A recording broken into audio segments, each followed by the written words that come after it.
Bienvenidas, bienvenidos a mi canal. Esto es Esoterismo Tradicional y en esta ocasión vamos a hacer una lectura de un pequeño ensayo de Ananda Coomaraswamy sobre el tema ¿Quién es Satán y dónde está el infierno? Te animo a suscribirte si no lo has hecho ya, a dar like si te gusta el contenido, a realizar algún comentario y sobre todo a activar la campanita para futuras publicaciones. Sin más demora, comenzamos.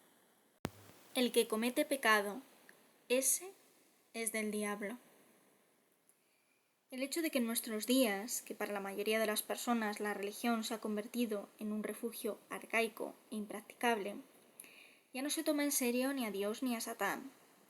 Esto proviene de que se ha llegado a considerarlos como personas exteriores a nosotros mismos y para cuya existencia no se puede encontrar ninguna prueba adecuada. Lo mismo ocurre, claro está, en lo que tiene que ver con sus ámbitos respectivos, el cielo y el infierno, que se conciben como unos tiempos y unos lugares que no son de ahora ni de aquí. En realidad, nosotros mismos hemos diferido el reino de los cielos en la tierra, al considerarlo una utopía material que hay que realizar. Así lo esperamos ingenuamente, por medio de uno o varios planes quinquenales, olvidando así el hecho de que la noción de un progreso indefinido es la de una búsqueda en la que debes sudar eternamente. Perspectiva que evoca menos el cielo que el infierno. Lo que esto significa en realidad es que hemos decidido sustituir un cielo futuro que nunca conoceremos por un infierno presente. No obstante, la doctrina que aquí hay que tomar en consideración es que el reino de los cielos está dentro de vosotros, aquí y ahora, y que como lo repite Jacob Boehme, entre otros, cielo e infierno están en todas partes, porque se despliegan universalmente. Tú estás, pues, en el cielo o en el infierno. El alma tiene el cielo o el infierno dentro de sí mismo, y no se puede decir que va a uno u a otro cuando muere el cuerpo. Aquí es sin duda donde se puede buscar la solución del problema de Satán. Se ha reconocido que la noción de una persona satánica, el jefe de los numerosos ángeles caídos, presenta algunas dificultades, pues incluso en la esfera religiosa surge la dificultad de un dualismo maniqueo, y al mismo tiempo, si se afirma que algo, lo que sea, no es Dios, la infinitud de Dios se ve con ello circunscrita y limitada. ¿Es pues él, Satán, una persona o simplemente una personificación, es decir, una personalidad que se postula? La persona no se puede afirmar de cosas vivas, desprovistas de intelecto y de razón, pero decimos que hay una persona al referirnos a un hombre o mujer, a Dios, a un ángel, Boecio. Sobre esta base, Satán, que sigue siendo un ángel incluso en el infierno, puede ser llamado una persona, o mejor dicho, unas personas, ya que su nombre es legión, pues somos numerosos. Pero en cuanto a ser caído, fuera de su propio espíritu, solo es una persona en potencia. Lo mismo se podría decir del alma, a saber, que hay una persona del alma, pero no que el alma, tal como es en sí misma, sea una persona. Satán y el alma, ambos igualmente invisibles, son solamente conocidos, o mejor dicho, inferidos, a partir de su comportamiento, lo cual es exactamente lo que implica la personalidad. La personalidad, es decir, la unidad hipotética que se postula para dar cuenta de las actividades de la gente. ¿Quién es él y dónde está? ¿Es una serpiente o un dragón? ¿O bien tiene cuernos y una cola venenosa? ¿Puede redimirse y regenerarse como creyeron Orígenes y los musulmanes? Todos estos problemas están relacionados. Por mucho que se pueda rechazar la verdad última del dualismo, cierto tipo de dualismo es lógicamente inevitable a efectos prácticos, porque todo el mundo situado en el tiempo y en el espacio, o que se pueda describir mediante palabras o símbolos matemáticos, debe ser un mundo de contrarios, a la vez de orden cuantitativo y de orden cualitativo, por ejemplo, largo y corto, bien y mal.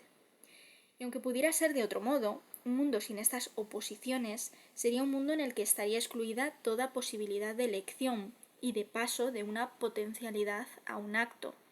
No sería entonces un mundo que pudiera habitar seres humanos como nosotros. Para quien admite que Dios ha hecho el mundo, la pregunta de por qué ha permitido que en él exista el mal o el maligno en el que todo mal se personifica, carece totalmente de sentido, pues sería como preguntarse por qué no ha hecho un mundo sin dimensiones o un mundo sin sucesión temporal. Toda nuestra tradición metafísica cristiana u otra afirma que hay dos en nosotros. Esto lo vemos tanto en Platón como en Tomás de Aquino, en el Vedanta, en el budismo, el Islam o en China. Esto incluso forma parte de nuestro lenguaje hablado, en el que, por ejemplo, la expresión dominio de sí mismo implica que hay alguien que domina y un sujeto que es dominado. Pues sabemos que nada actúa sobre sí mismo. Axioma de la filosofía platónica, cristiana e india. La misma cosa nunca puede realizar o sufrir opuestos en el mismo respecto o en relación con la misma cosa en el mismo momento. Estrictamente hablando, nadie impone una ley a sus propios actos. La persona exterior y la persona interior, la personalidad psicofísica y la persona misma, constituyen el compuesto humano formado por cuerpo, alma y espíritu. De estos dos, por un lado el cuerpo y el alma, o mente, y por otro lado el espíritu. Uno es cambiante e inmortal, y el otro constante e inmortal. Uno deviene y el otro es. Y la existencia del que no es, pero deviene, es precisamente una personificación o una suposición, puesto que de una cosa que no es nunca la misma, no podemos afirmar que es. Y por muy necesario que pueda ser decir yo y mío a efectos prácticos de la vida cotidiana, nuestro ego, de hecho, no es nada más que un nombre para lo que en realidad es tan solo una secuencia de comportamientos que se han observado. ¿Cómo puede ser algo lo que nunca está en el mismo estado? Ego no tiene ningún significado real, porque es percibido solo por un instante. Es decir, no dura siquiera tanto como 2 momentos consecutivos. Cuerpo, alma y espíritu. ¿Puede uno u otro de estos ser identificado con el diablo? No el cuerpo, sin duda, pues el cuerpo en sí mismo no es ni bueno ni malo, sino solamente un instrumento o un medio para el bien o para el mal. No el espíritu, intelecto, sindéresis, consciencia, agatodaimon, pues él es, por definición, la parte mejor y más divina del ser humano, en sí misma incapaz de error, y que constituye nuestro único medio de participación en la vida y la perfección de Dios mismo. Solo queda el alma, esa alma que deben odiar los que quieren ser discípulos de Cristo y que, como nos recuerda San Pablo, el verbo de Dios, como una espada de doble filo, separa del espíritu. Un alma que San Pablo tuvo que perder para poder decir verdaderamente: vivo, pero no yo, sino Cristo en mí, anunciando como Mansur su propia theosis. De los dos que hay en nosotros, uno es la chispa del intelecto o espíritu y el otro el sentimiento o la mentalidad, sujeto a la persuasión, y está claro que el segundo es el tentador, o más exactamente la tentadora.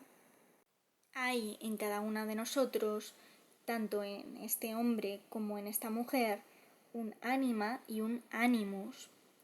Es una lástima que en la psicología moderna una terminología y una distinción originalmente claras se hayan vuelto confusas a causa de una equiparación de la imagen del alma con el ánima en el hombre y el animus en la mujer.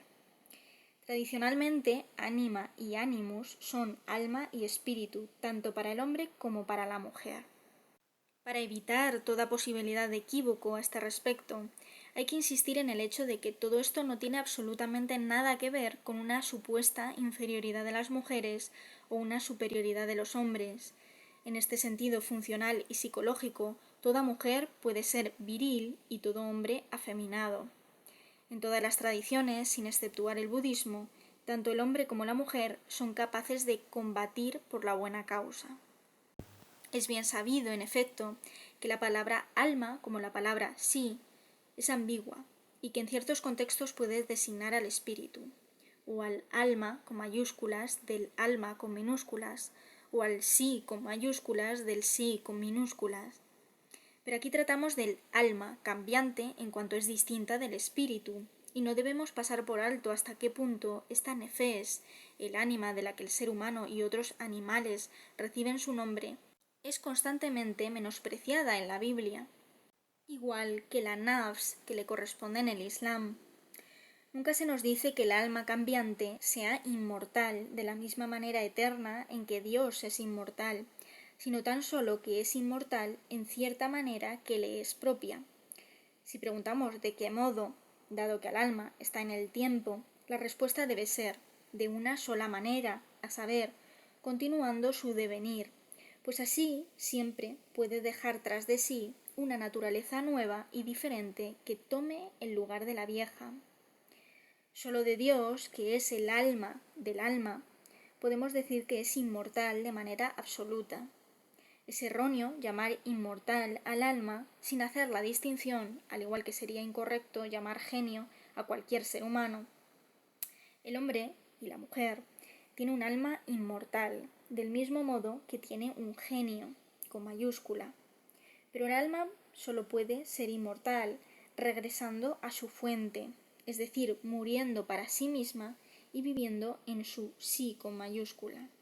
Del mismo modo que un ser humano solo puede llegar a ser un genio cuando ya no es él mismo. Este alma es el sí con minúscula del que hay que renegar. La palabra griega significa rechazar totalmente, con una aplicación más bien ontológica que simplemente ética. El alma que hay que perder si ella tiene que salvarse, y que, como dicen tan a menudo el maestro Eckhart y los sufís, debe darse muerte a sí misma, o bien, como dicen los hindúes y los budistas, debe ser conquistada o domada, pues esto no es mi sí con mayúscula. Esta alma, sujeta a la persuasión y distraída por sus simpatías y sus antipatías, esta mente a la cual nos referimos cuando decimos que nos ha venido a la mente hacer tal o cual cosa, esta alma, pues, es lo que tú llamas yo o yo mismo, y que Jacob Boehme distingue del yo con mayúscula, que es cuando dice, refiriéndose a sus propias iluminaciones, que no soy yo, el yo que yo soy, quien conoce estas cosas, sino Dios en mí. No podemos tratar aquí en profundidad la doctrina del ego, pero diremos solamente que, como para el maestro Eckhart y los sufís, ego, la palabra yo con mayúscula, no es propia de nadie, sino de Dios en su ipseidad, y que yo con mayúscula solo puede atribuirse con razón a Dios, y a aquel que, estando unido a Dios, es un solo espíritu. El que el alma misma, nuestro propio yo o sí con minúscula, sea el diablo, al que llamamos el enemigo, el adversario, el tentador, el dragón, pero nunca con un nombre de persona. Ni siquiera la palabra hebrea Satán, adversario, es un nombre de persona. Puede parecer sorprendente, pero está lejos de ser una proposición novedosa. Más adelante veremos que a menudo se ha establecido una ecuación entre el alma y Satán, y que esto nos proporciona una solución casi perfecta para todos los problemas que plantea la personalidad de Satán. Ambos son suficientemente reales para todos los usos concretos de este mundo, en la vida activa, en la que hay que luchar contra el mal, y en la que el dualismo de los contrarios no puede eludirse. Pero no son más principios, no son más realmente reales que la oscuridad, que no es más que la privación de la luz. Nadie negará que el campo de batalla en el que hay que llevar a cabo la psicomaquia, en una lucha a muerte, está en vosotros, o bien que allí donde Cristo combate también se encuentra su enemigo, el anticristo.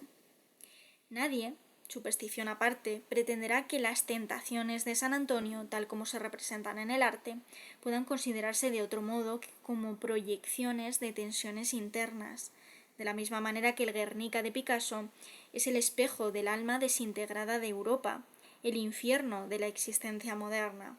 Los cuernos y el aguijón del diablo son una imagen de la bestia muy maligna que está en el interior mismo del ser humano. Los antiguos, a los que nunca se honra bastante, así como los autores modernos, han dicho muy a menudo que el ser humano es el peor enemigo de sí mismo. Por otra parte, el mejor don por el que el ser humano puede rogar es el de estar en paz consigo mismo.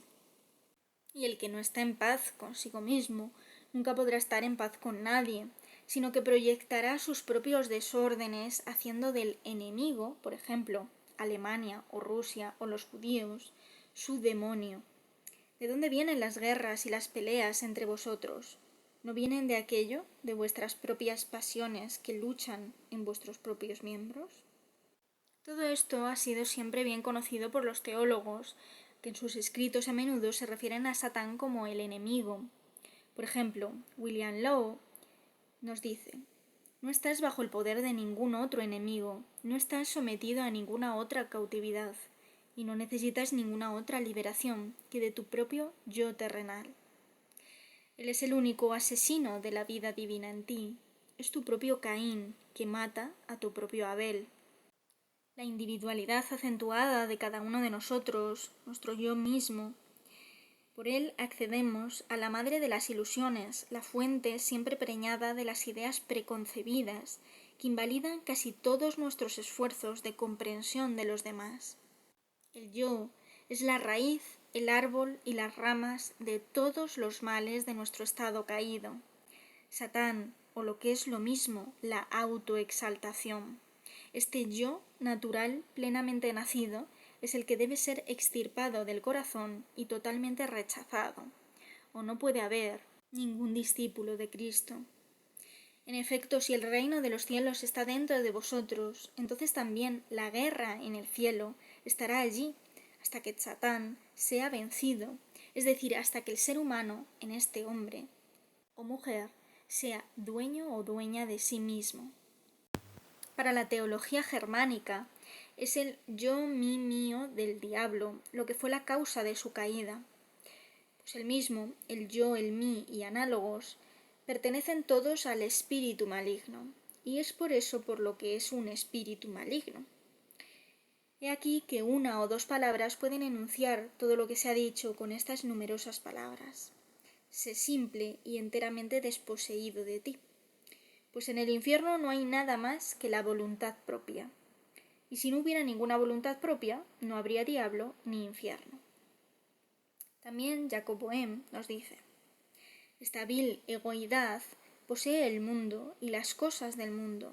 Habita también en sí mismo, lo que equivale a habitar en el infierno. Y Ángelos Silesios nos dice: nada te precipita tanto en el abismo infernal como la odiada palabra, fíjate bien, mío y tuyo. De ahí la resolución expresada en un himno de los Shackers: pero ahora de mi frente borraré rápidamente la marca del gran yo del diablo. Se podría multiplicar indefinidamente las citas de esta clase, todas las cuales anuncian que de todas las bestias malvadas, la bestia más malvada la llevamos en nuestro seno. Nuestra parte más desprovista de Dios y más despreciable, y la bestia múltiple que nuestro ser humano interior, como un domador de leones, debe mantener bajo control, o si no, tendrá que seguirla allí donde le lleve.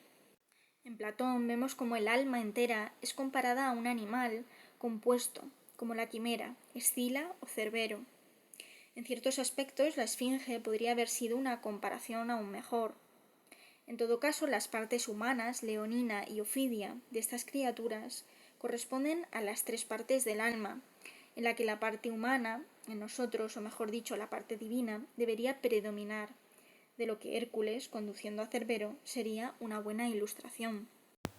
Al mismo tiempo, no hay que olvidar que la psicomaquia es también una batalla de amor, y que Cristo, con quien debéis estar casados para que podamos dar fruto para Dios, ya ha amado al alma no regenerada en su bajeza y su torpeza. Según Plotino, el amor es de la misma naturaleza que la psique, y de ahí la unión constante de Eros con las psiques en las representaciones y los mitos.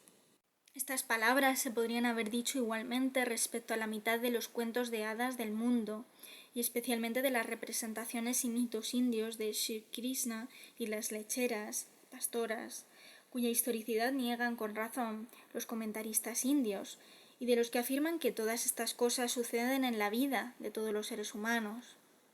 En verdad, son las erótica, en las que parece, oh Sócrates, que debes estar iniciado, como dice Diotima, y que de hecho él respetaba muy profundamente. Pero esto no es tan solo una cuestión de gracia. La salvación del alma depende también, en su misión, de su entrega espontánea, y no puede efectuarse mientras ella se resista. En su orgullo, obstinación, arrogancia, la presunción satánica de su propia independencia, su mal, más que ella misma, lo que hay que matar es este orgullo que lo llama amor propio. Pero la muerte, que a fin de cuentas, a pesar de sí misma, el alma desea, no es una destrucción, sino una transformación. El matrimonio es una muerte y una integración iniciáticas. La sirena pierde su cola ofidia. La muchacha ya no es cuando la mujer se ha hecho. De la ninfa surge un alma alada. Y así, gracias a ello, puede convertirse la forma inferior en una forma superior. Recordemos lo dicho por Angelus Silesius. Si el propio espíritu maligno pudiera llegar a una verdadera obediencia, volvería a ser un ángel de luz, y todo su pecado y su maldad se borrarían. O si el diablo pudiera abandonar la búsqueda de sí mismo, lo veríamos sentarse directamente en el trono de Dios. Así pues, los daimonagatos y cacos, el sí puro y el impuro, Cristo y el anticristo, habitan ambos en nosotros, y su oposición está dentro de nosotros. El cielo y el infierno son las imágenes divididas del amor y la cólera divina, donde la luz y la tiniebla no están separadas, y donde el cordero y el león yacen uno al lado del otro. Al principio, como atestiguan todas las tradiciones, el cielo y la tierra estaban unidos, esencia y naturaleza son una en Dios, y a cada ser humano le corresponde volver a unirlas de nuevo en su interior. Todo lo que precede constituye nuestras respuestas. Satán no es una persona real y única, sino una legión, una personalidad que se supone múltiple.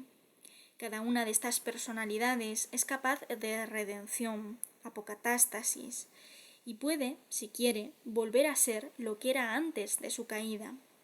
Lucifer, Fósforus, Gelel, Escintila, el lucero de la mañana, un rayo del sol trascendente, porque la chispa, por muy apagada que parezca estar, es un asbestos que no se puede extinguir, ni siquiera en el infierno, pero en el sentido en que no se puede considerar una redención de todos los seres que se produzca en el mismo momento y en la medida en que siempre habrá almas diabólicas en espera de redención a lo largo de los tiempos, Satán debe concebirse como condenado para siempre, entendido por condenado su autoexclusión de la visión de Dios y del conocimiento de la verdad.